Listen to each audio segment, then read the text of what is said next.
Hi crafters, I'm back, and what we're going to do is finish up on our other folio. We're going to go through and put the rest of the flaps and pockets into the folio, and then I'm going to finish putting the pattern paper on there, and then I will show you how we finish the whole thing up. So here we go. All right, if you remember, we last left off where we had this, well, not the paper down, but we had this page done. So now we're going to finish in the middle, and we're going to finish off on this side as well. So I started working on this and cutting out all the papers, and was working on getting some papers into the book as well. But the first thing that I want you to do is to cut two pieces. One of the pieces is going to be 6.5 by 9 and just minus 1/16, so not quite 9 inches, because we want it to be under the height of the folio. So the best way to put it is cut it to 9, but cut off about a 1/16. So, or you can make it 8 and what, 7, 6, no, it would be 15/16. So for me, that's too hard. So I just say cut off a 16th. And then when you, what you're going to need then for this is you're going to score down a 1/2 inch on the one side, and then we're matting them with the green mats. And our green mat, you'll need 2 of them, one for the front and one for the back. And those mats are going to be 8 5/8 by 5 3/4. And we will go ahead and put that mat on our flap. And then we're going to work on the other flap for this book.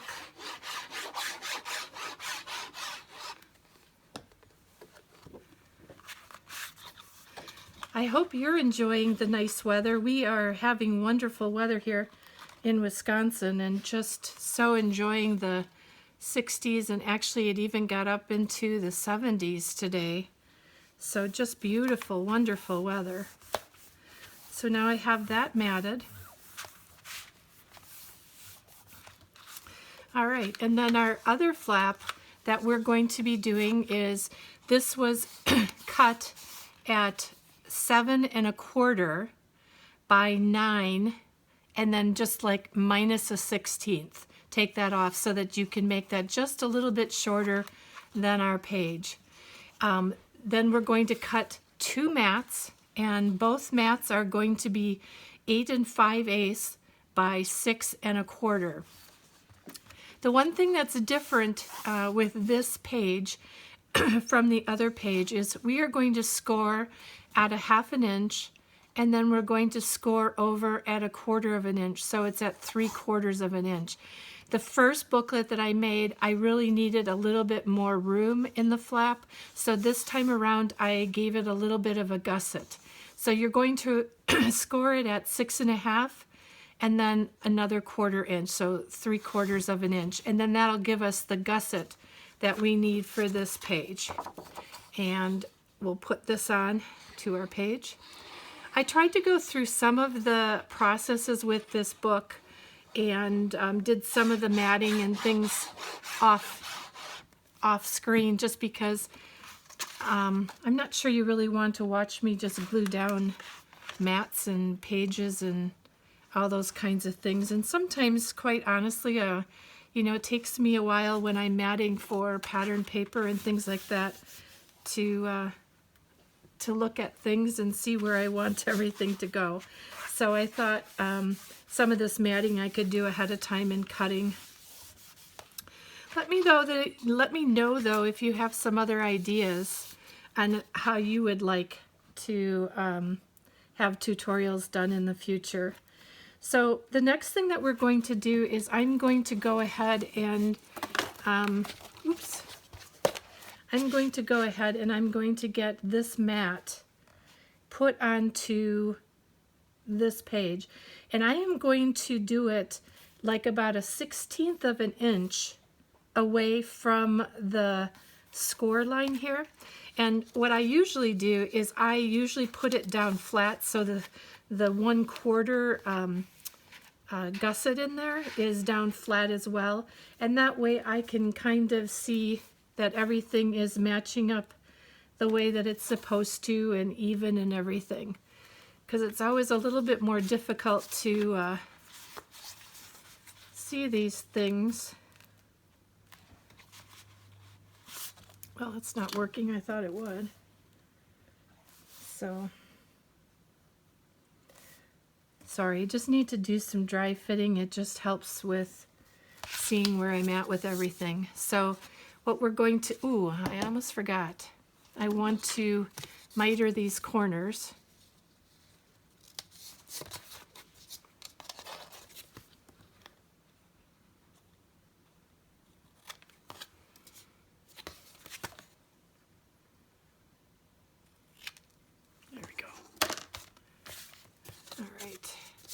Let's get our glue on here.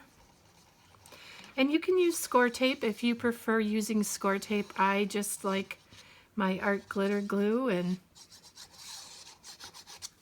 much better than score tape. I feel like I don't have any wiggle room when it comes to score tape, so that's why I prefer the art glitter glue. It dries pretty fast, but I still can pull up and put down, but with score tape that's not the case. You know, once it's down, unless you get the stuff that's called Undone or something like that. I don't know, I've never used it. Or Undo or something. So we're going to do this, and as you're going to see, I already went ahead and made a mistake. So one of the mistakes that I made is I was looking at papers and I thought, oh, let me just put this down and get this going for for covering the inside. And as you can see, I should have waited, and I couldn't get that up because with art glitter glue, you know, you can't really get it up very easily. So it is what it is, and we'll just, as I say, we will just find a creative opportunity for something else for the project and just fix it from there. Because there's always things we can do. It's, you know, it's not exactly what I wanted, but it's not going to kill me because I can use some border strips on there and we'll make it look just beautiful.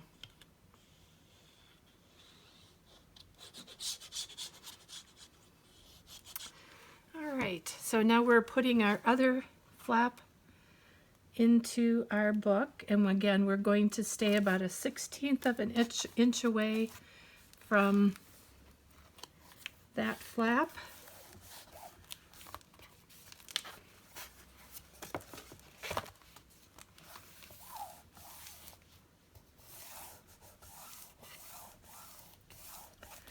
Alright.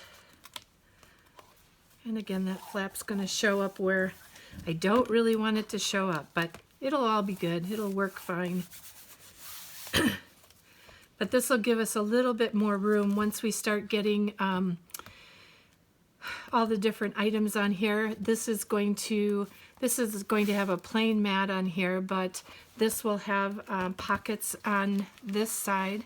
I believe that's what we had, and then on the back with the other flaps that'll fill this up here. So let's go ahead and let's get our pockets put on our next page.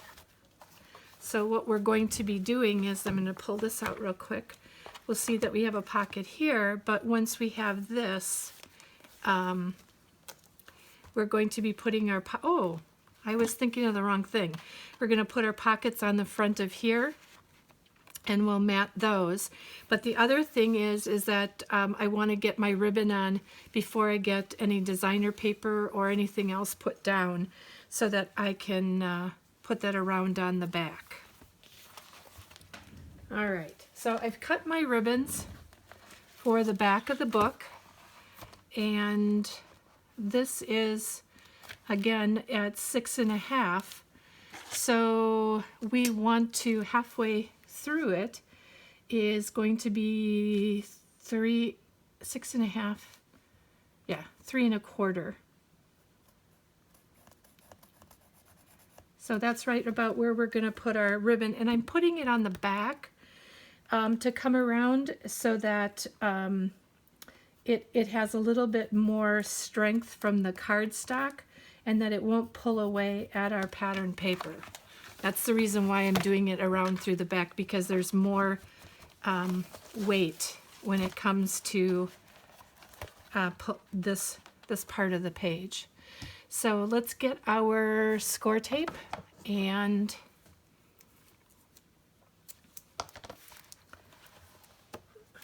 I have, and I'm just going to, I'm going to pull this back just a little bit because of we still have our pattern paper to put on there, and I want to make sure that this is back from it far enough.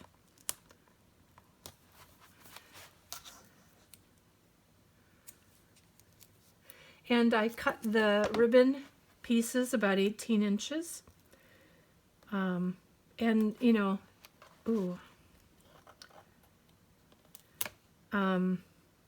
that should be good enough for the length on the ribbon for keeping it on. So we're going to do those. And then what I used is some other buffalo check. It's a smaller, thinner check, and you can also find this at Country Craft Creations if it's still in stock. It was the last time I looked, but take a look there. Okay.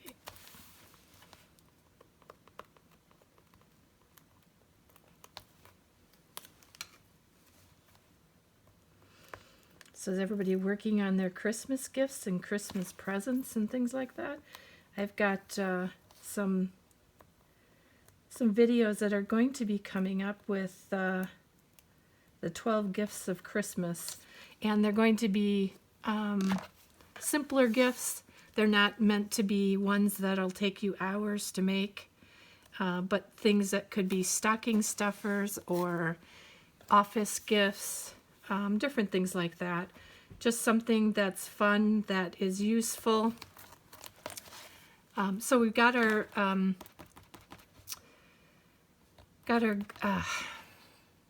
ribbon down. Gosh. Now, because it turns out to be a little bit wider than that ribbon, I had forgotten that that was going to be there, that wider. So I'm just going to cover over this way so that I can cover over the sticky part of that score tape while we're working without the pattern paper on it. And once I get the pattern paper on it, then I'll just take the backing off of those, and they'll just go under that pattern paper. So no big deal. And that'll just hold our tape just even a little bit better. So once we've got that done, put those ribbons to the back. Got this done here. And this is where we are working at. The inside flap here is going to be with our pockets. So we are putting down 2 separate pockets down on this page. And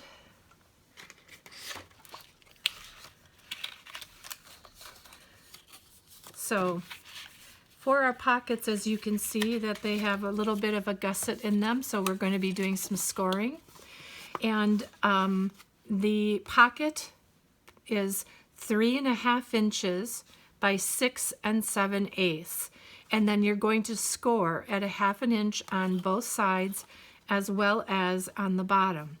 One of the reasons why this is 6 7/8 is so that it actually fits on this paper or on this page, and it doesn't butt up against the edges of this, because we want to make sure that it's over far enough, and our page will still be able to move. So we're going to get this one down, and what you'll see what I did on the back is I mitered the corners and I mitered these edges, and this is just to help if we're putting things into the pockets. And I like to also make sure that this bottom flap goes over my side flaps. That's always important too, because it helps to let the tags move in and out of the pockets even a little bit better. So we'll put these in and then move on to the next one. Now you might be asking, what about the pattern paper? Well, I am not putting pattern paper down until after I get everything in.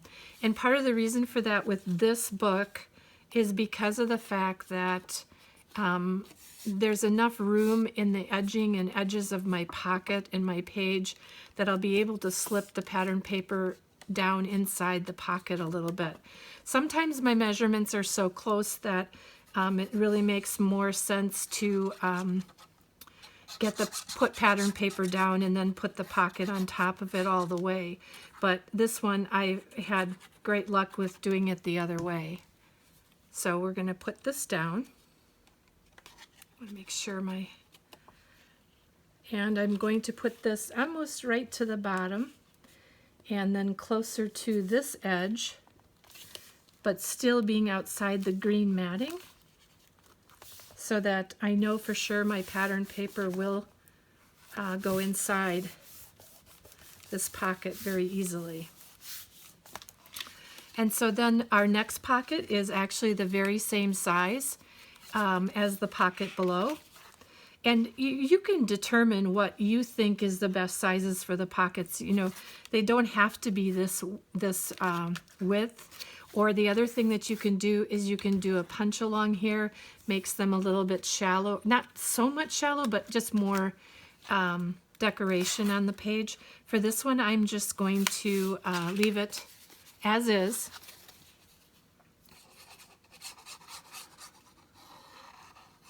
We'll get this down.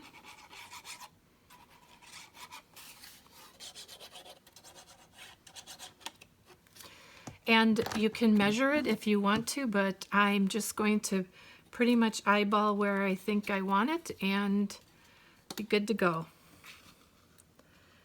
And part of it is because I want to leave enough room so that I can put tags that won't come up the top of the folio.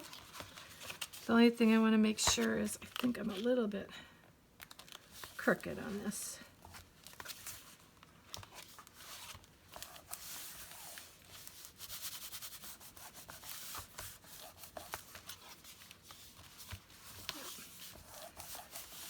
So I just want to make sure my tags I have to have shorter tags, but you know, this still fits like that. So then we're going to go ahead and mat these, and both of them are 2 3/4 by 5 5/8. So you'll need 2 of those, 2 3/4 by 5 5/8.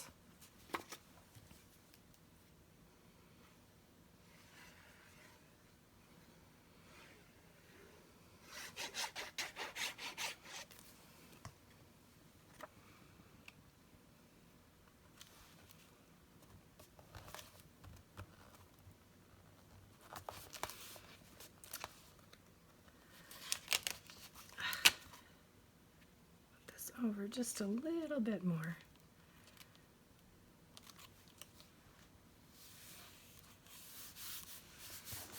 I think we're good that way. One thing that I saw when I was starting to kind of look at the pattern paper and cutting it, I actually went so that I was cutting my matting 1/4 of an inch smaller than the initial cut. So this gives me 1/4 of an inch there, because I was saying the 1/8, or I'm saying this supposed to be giving me 1/8 of a edge, because 1/4 split in half is 1/8 and 1/8. Now I like the thinner line of the 7/8, but I was having problems with some of the cutting. I wasn't doing it as well as I wanted to be doing it. But I think once I get to the pattern paper, I may be doing a narrower pattern to it. I may go back to my 1/8 so that it's a 1/16 of an inch on the green. I've got to see how it comes out and how it looks, and I'll let you know once I show you through the walkthrough on what I did with the pattern paper. So this is the same size mat that I just gave you.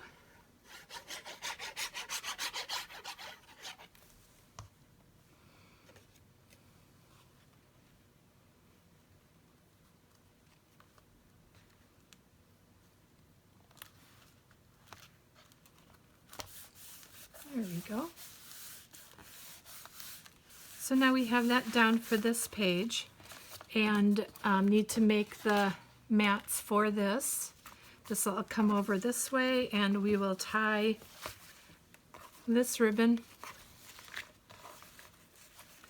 in the middle here to hold all of this down. And once we get the pattern paper on and everything, I'll cut that to the appropriate length. So the next thing that we're going to be working on is this page over here. And this page is also, again, the waterfall design, similar to like a stacking waterfall. So what it was 4 up here and 4 on the bottom, and then they just flip back and forth as you open them up. So I had gone ahead and I cut out the flaps. Hi, crafters. Sorry about that interruption. My phone rang and I had to get it. So what we're going to be doing is working on the flaps for this page. And I have cut the flaps and I have matted the front of all the flaps. I still need to mat the back, but I remembered the last time I made the mistake where I matted them before I put them all together. So I'm waiting to mat them after I glue them all together. And then we'll put them down into this page, and they will flap up, and then this side will flap down. So what you're going to need is you are going to need okay, so I've got 4 of them right here. So 4 will go on the bottom and 4 will go on the top. So you're going to need 8 flaps. And the flaps themselves measure 5 1/4 by 6. And I made these a little bit wider than I did before because I wanted to conserve on our paper. And so you can cut out 4 from every 12 by 12. And so it's going to be 5 1/4 by 6, and then you're going to score at 1/2 inch. And then your mats, if you want to do this matting like I did, on both sides, or one side. If you want to do both sides, you need to cut 16 of these. And if you want just one-sided, then you're going to cut 8. But otherwise, it is 5 by 5 1/4.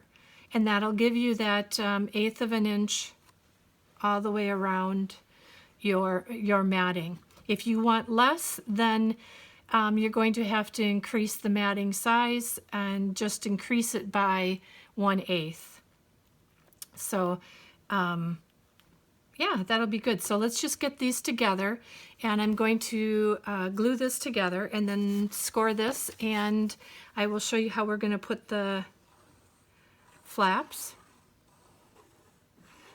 And then once we've got the flaps done, I'm not going to do it on camera because there's I don't think you really necessarily want to watch me glue all these green flaps and the pattern paper on everything. It takes me a while to make a decision on what pattern paper I'm going to be using and what one looks best. So I think what is better is I'm just going to do a walkthrough at the end and show you what paper or flowers or how I finish off the cover. And we'll talk a little bit more extensively about what I did with the final pattern paper on it. So we're scoring at 1/2 inch.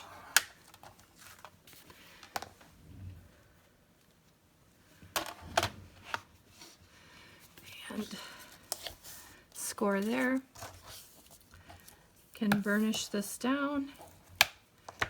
And then what we're going to do is take these and attach them to our page. So these, I ended up mitering all the edges on these, and if you don't want to, you don't have to, but I decided that I thought it would be a cleaner look on the edge of my paper once I matted it. So I did it the other way. I left them square in the other book, so I want to check that out. I'm going to match them up and see which way I like it better. So I like doing the same book sometimes in a row in different papers because I can try out things that I think might look a little bit better. So all that we're going to do with this is we're going to put these flaps together. You know, it looks like it should be easier than it is.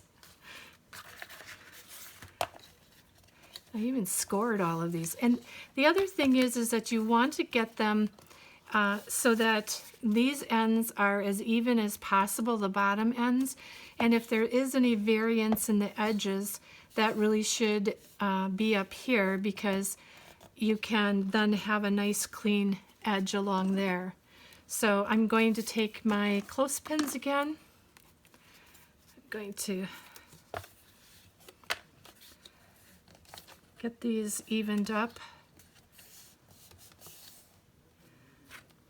And this is just a variation of doing a waterfall. Some people don't like doing standard waterfalls because they always end up being crooked. I just like trying, again, different methods and different ways of doing it, and giving a little bit of a different look to my books.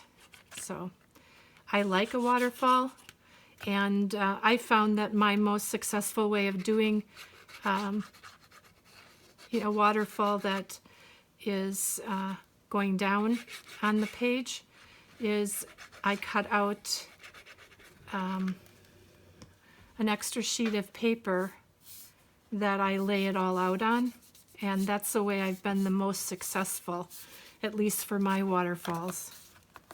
Some people have no troubles with that, but this way I feel like I get a straighter flow of the waterfalls coming down on the page. All right, so I'm going to move this up to here, let that sit for a few minutes, and let's go ahead and take our other one. Got 4 for there too. Those are all mitered.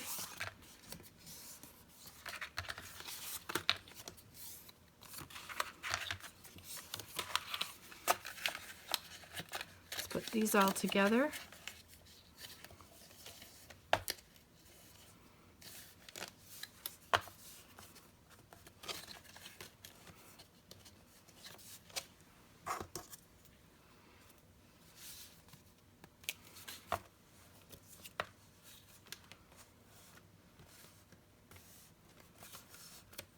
All right. Clothespins are your friends when you're doing this. It's an inexpensive way of getting clamps.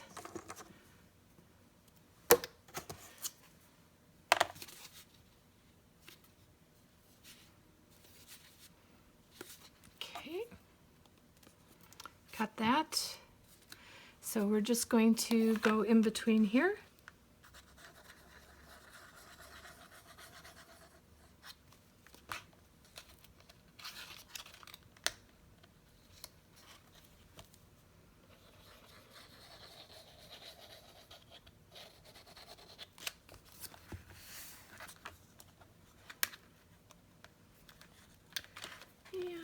The last one.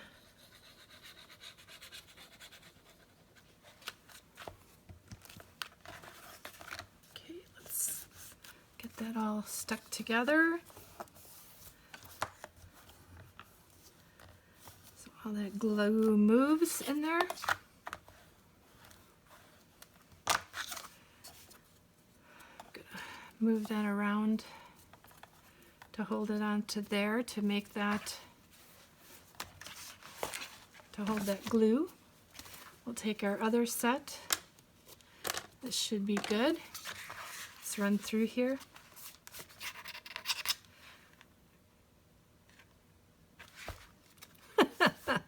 I did it again, didn't I?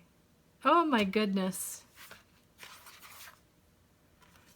I was thinking that I was saving it because I didn't put it on the back. Okay, you guys can have a good chuckle at me again. Well, at least it worked over here, so. Oh my gosh.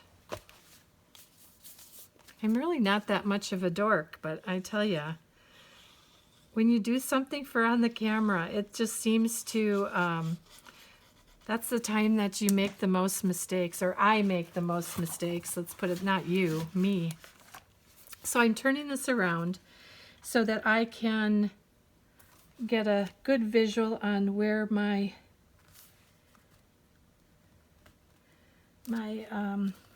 waterfall pages are.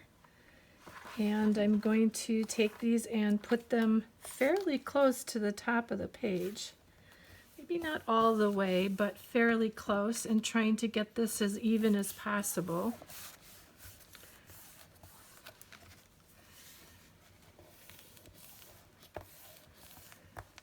You know, the other thing about that is with that matting, the way I did it the wrong way, once the pictures go on, it's not even going to be noticed, so it's not really that big of a deal. I just thought I had done it right this time. All right. Usually I don't mat these until after I'm, you know, I have them all the way on, but I've been trying to make this a little bit more efficient in the video for you guys, so oh well.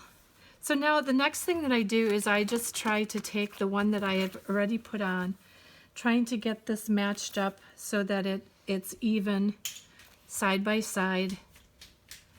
And I see that there's a little bit less green on this side than this side. It's perfectly okay. Sometimes that's better because it's next to the edge, and this is next to the edge of the book. It's fine. Just we're going to be putting, as far as this book goes, we're putting down just our, a whole sheet of paper on that page. So it'll mat just fine. And you'll barely even notice that minuscule amount. So then we're going to just check this through here. All right, and then what you want to do, the one that you want to end up being on the bottom is going to be the first, or you know, on the bottom from the top. You want to make that goes down to the bottom of the page, and then this one comes over on the top.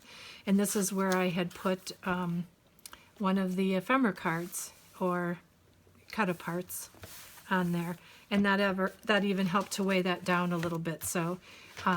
But because this opens like this, and actually I'm going to be, this is going to be like that, so that that'll stay down a little better as well as with the booklet.